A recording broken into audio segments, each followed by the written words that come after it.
आग थाने में नहीं लगी थी। आग जन जन के दिलों में प्रज्वलित हो चुकी थी। चौरी चौरा के ऐतिहासिक संग्राम को आज देश के इतिहास में जो स्थान दिया जा रहा है, उससे जो जुड़ा हुआ प्रयास हो रहा है, वो प्रशंसनीय है। मैं योगी जी, उनकी पूरी टीम को इस काम के लिए बधाई देता हूं। आज चौरी चौरा की शताब्दी पर एक डाक टिकट भी जारी किया गया है। आज से शुरू हो रहे ये कार्यक्रम पूरे साल आयोजित किए जाएंगे। इस दौरान चौरी चौरा के साथ ही हर गांव, हर क्षेत्र के वीर बलिदानियों को भी याद किया जाएगा। इस साल जब देश अपनी आजादी के 75वें वर्ष में प्रवेश कर रहा है, उस समय ऐसे समारोह का होना इसे और भी प्रासंगिक बना देता है। साथियों, चौरी चौरा देश के सामान्य मानवी का स्वतः स्फूर्त संग्राम था। ये दुर्भाग्य है कि चौरी चौरा के शहीदों के जितनी चर्चा होनी थी, बहुत अधिक चर्चा नहीं हो पाई। इस संग्राम के शहीदों को, क्रांतिकारियों को इतिहास के पन्नों में भले ही प्रमुखता से जगह न दी गई हो, लेकिन आजादी के लिए उनका खून देश की माटी में जरूर मिला हुआ है, जो हमें हमेशा प्रेरणा देता रहता है। अलग अलग गांव, अलग अलग आयु, अलग अलग सामाजिक पृष्ठभूमि, लेकिन एक साथ मिलकर वो सब मां भारती की वीर संतान थे। आजादी के आंदोलन में संभवतः ऐसे कम ही वाक्य होंगे, ऐसे कम ही घटनाएं होगी जिसमें किसी एक घटना पर 19 स्वतंत्रता सेनानियों को फांसी के फंदे पे लटका दिया गया। अंग्रेजी हुकूमत तो सैकड़ों स्वतंत्रता सेनानियों को फांसी देने पर तुली हुई थी, लेकिन बाबा राघवदास और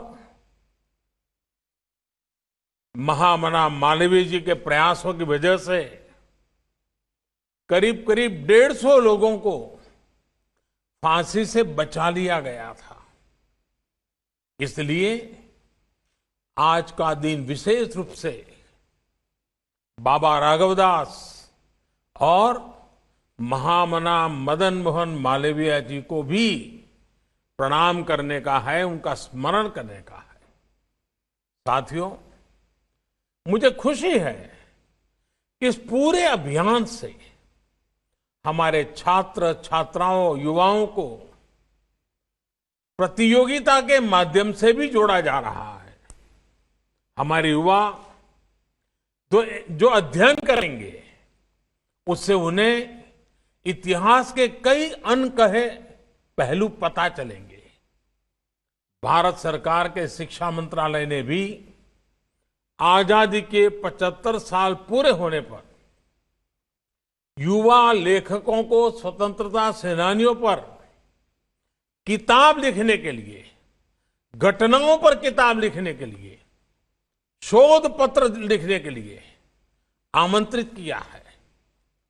चौरी चौरा संग्राम के कितने ही ऐसे वीर सेनानी हैं जिनके जीवन को आप देश के सामने ला सकते हैं। चौरी चौरा शताब्दी के इन कार्यक्रमों को लोकल कला, संस्कृति और आत्मनिर्भरता से जोड़ने का प्रयास किया गया है। ये प्रयास भी हमारे स्वतंत्रता सेनानियों के प्रति हमारी श्रद्धांजलि होगी। मैं इस आयोजन के लिए मुख्यमंत्री योगी आदित्यनाथ जी को और यूपी की सरकार की भी सराहना करता हूं। साथियों, सामूहिकता के जिस शक्ति ने गुलामी की बेड़ियों को तोड़ा था, वही शक्ति भारत को दुनिया की बड़ी ताकत भी बनाएगी। सामूहिकता की यही शक्ति आत्मनिर्भर भारत अभियान का मूलभूत आधार है। इस देश को 130 करोड़ देशवासियों के लिए भी आत्मनिर्भर बना रहे हैं और पूरे वैश्विक परिवार की भलाई के लिए भी।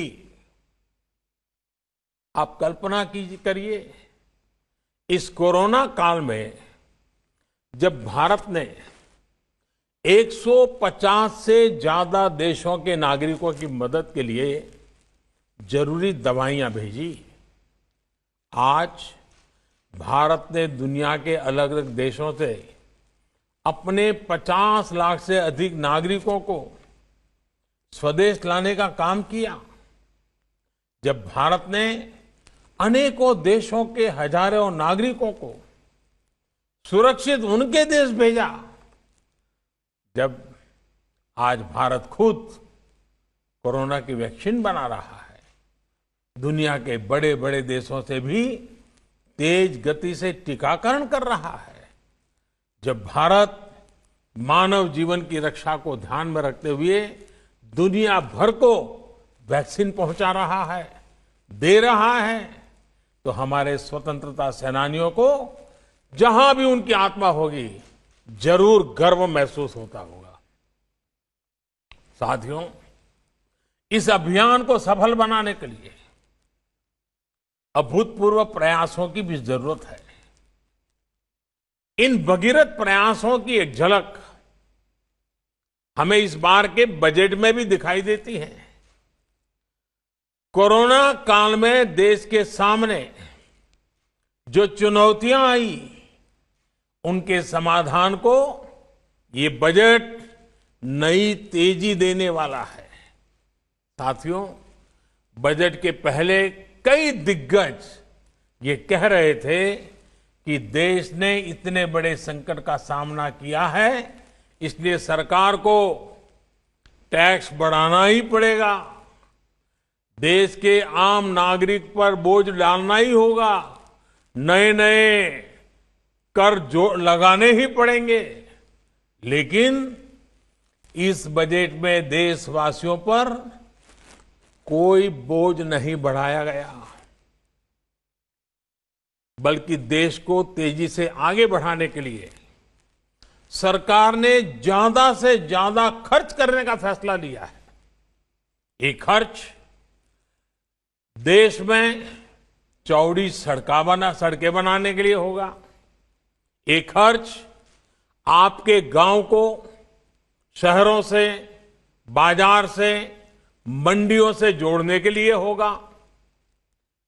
इस खर्च में पुल बनेंगे, रेल की पटरियां बिछेंगी, नई रेल चलेगी, नई बसें भी चलाई जाएगी, शिक्षा, पढ़ाई लिखाई की व्यवस्था अच्छी हो, हमारे युवाओं को ज्यादा अच्छे अवसर मिले, उसके लिए भी बजट में अनेक फैसले लिए गए हैं। और साथियों, इन सब कामों के लिए काम करने वालों की भी तो जरूरत पड़ेगी। जब सरकार निर्माण पर ज्यादा खर्च करेगी तो देश के लाखों नौजवानों को रोजगार भी मिलेगा, आमदनी के नए रास्ते खुलेंगे। साथियों, दशकों से हमारे देश में बजट का मतलब बस इतना ही हो गया था कि किसके नाम पर क्या घोषणा कर दी गई। बजट को वोट बैंक के हिसाब किताब का वही खाता बना दिया गया था। आप सोचिए, आप भी अपने घर में आने वाले खर्चों का लेखा जोखा अपनी वर्तमान और भविष्य की जिम्मेदारियों के हिसाब से करते हैं, लेकिन पहले की सरकारों ने बजट को ऐसी घोषणाओं का माध्यम बना दिया था जो पूरी ही नहीं कर पाते थे। अब देश ने वो सोच बदल दी है, अप्रोच बदल दी है। साथियों, कोरोना काल में भारत ने जिस तरह से इस महामारी से लड़ाई लड़ी है, आज उसकी तारीफ पूरी दुनिया में हो रही है। हमारे टीकाकरण अभियान से भी दुनिया के कई देश सीख रहे हैं। अब देश का प्रयास है कि हर गांव कस्बे में भी इलाज की ऐसी व्यवस्था हो कि हर छोटी मोटी बीमारी के लिए शहर की तरफ भागना न पड़े। इतना ही नहीं, शहरों में भी अस्पतालों में इलाज कराने में तकलीफ न हो, इसके लिए भी बड़े फैसले लिए गए हैं। अभी तक आपको अगर कोई बड़ा टेस्ट या चेकअप कराना होता है तो आपको अपने गांव से निकल करके गोरखपुर जाना पड़ता है, या फिर कई बार आप लखनऊ या बनारस तक चले जाते हैं। आपको इन दिक्कतों से बचाने के लिए अब सभी जिलों में आधुनिक टेस्टिंग लैब बनाई जाएगी। जिले में ही चेकअप की व्यवस्था होगी और इसलिए देश ने बजट में स्वास्थ्य के क्षेत्र में भी पहले से काफी ज्यादा खर्च की व्यवस्था की है। साथियों, हमारे देश की प्रगति का सबसे बड़ा आधार हमारा किसान भी रहा है। चौरी चौरा के संग्राम में तो किसानों की बहुत बड़ी भूमिका थी। किसान आगे बढ़ेंगे, आत्मनिर्भर बने, इसके लिए पिछले 6 सालों में किसानों के लिए लगातार प्रयास किए गए हैं। इसका परिणाम देश ने कोरोना काल में देखा भी है। महामारी की चुनौतियों के बीच भी हमारा कृषि क्षेत्र मजबूती से आगे बढ़ा और किसानों ने रिकॉर्ड उत्पादन करके दिखाया। हमारा किसान अगर और सशक्त होगा तो कृषि क्षेत्र में ये प्रगति और तेज होगी। इसके लिए इस बजट में कई कदम उठाए गए हैं। मंडियों किसानों के फायदों का बाजार बने, इसके लिए 1000 और मंडियों को इनाम से जोड़ा जाएगा। यानी मंडी में जब किसान अपनी फसल बेचने जाएगा तो उसे और आसानी हो जाएगी। वो अपनी फसल कहीं भी बेच सकेगा। इसके साथ ही ग्रामीण क्षेत्र के लिए इंफ्रास्ट्रक्चर फंड को बढ़ाकर 40,000 करोड़ रुपए कर दिया गया है। इसका भी सीधा लाभ किसान को होगा। ये सब फैसले हमारे किसान को आत्मनिर्भर बनाएंगे, कृषि को लाभ का व्यापार बनाएंगे। यहां यूपी में जो केंद्र सरकार ने जो प्रधानमंत्री स्वामित्व योजना की शुरुआत की है, वो भी देश के गांवों के विकास में अहम भूमिका निभाने वाली है। इस योजना के तहत गांव की जमीनों, गांव के घरों का कागज गांव के लोगों को दिया जा रहा है। जब अपनी जमीन के सही कागज होंगे, अपने घर के सही कागज होंगे, तो उनका मूल्य तो बढ़ेगा ही, बैंकों से बहुत आसानी से कर्ज भी मिल जाएगा। गांव के लोगों के घर और जमीन पर कोई अपनी बुरी दृष्टि भी नहीं डाल पाएगा। इसका बहुत बड़ा लाभ देश के छोटे किसानों को, गांव के गरीब परिवारों को होगा। साथियों, आज ये प्रयास किस तरह देश की तस्वीर बदल रहे हैं, गोरखपुर खुद में इसका बहुत बड़ा उदाहरण है। क्रांतिकारियों की ये धरती कितने ही बलिदानों का गवाह ये क्षेत्र, लेकिन पहले यहां क्या तस्वीर होती थी? यहां कारखाने बंद हो रहे थे, सड़कें खस्ता हाल थी, अस्पताल खुद में बीमार हो गए थे। लेकिन अब गोरखपुर खाद कारखाना फिर से शुरू हो रहा है। इसमें किसानों को भी लाभ होगा और युवाओं को रोजगार भी मिलेगा। आज गोरखपुर में एम्स बन रहा है। यहां का मेडिकल कॉलेज और अस्पताल हजारों बच्चों का जीवन बचा रहे हैं। पिछले कई दशकों से यहां इंसेफेलाइटिस, जिसका उल्लेख अभी योगी जी ने किया, बच्चों का जीवन निगल रही थी। लेकिन योगी जी के नेतृत्व में गोरखपुर के लोगों ने जो काम किया, अब उसकी प्रशंसा दुनिया की बड़ी बड़ी संस्थाएं कर रही हैं। अब तो देवरिया, कुशीनगर, बस्ती, महाराजगंज और सिद्धार्थनगर में भी नए मेडिकल कॉलेज बन रहे हैं। साथियों, पहले पूर्वांचल की एक और बड़ी समस्या थी। आपको याद होगा, पहले अगर किसी को 50 किलोमीटर भी जाना होता था तो भी 3-4 घंटे पहले निकालना पड़ता था। लेकिन आज यहां 4 लेन और 6 लेन सड़कें बन रही हैं। इतना ही नहीं, गोरखपुर से 8 शहरों के लिए फ्लाइट की भी सुविधा बनाई गई है।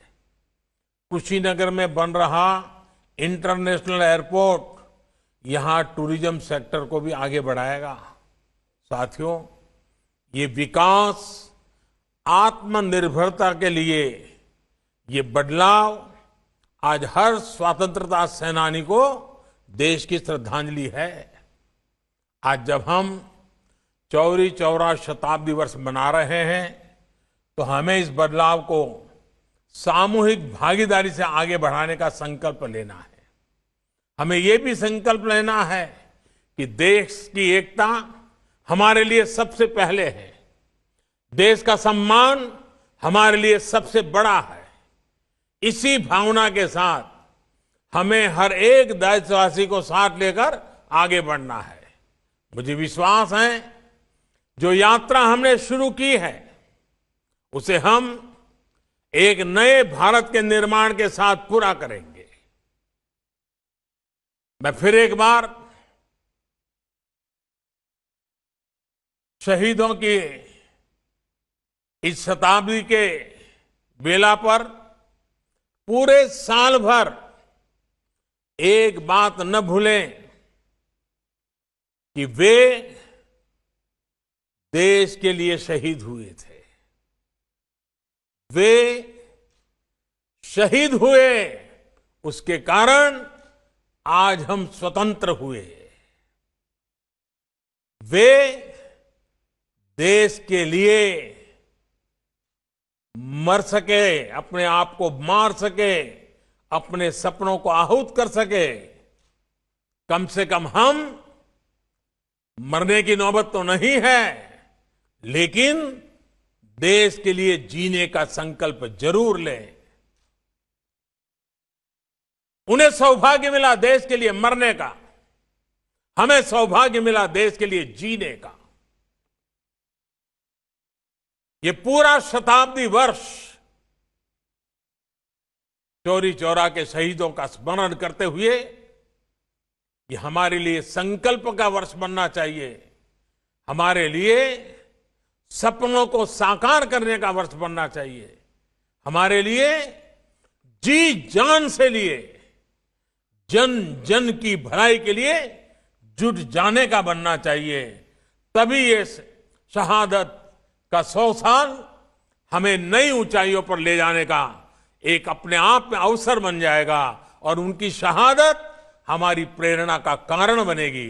इसी एक भावना के साथ मैं फिर एक बार आप सबका बहुत बहुत धन्यवाद करता हूं।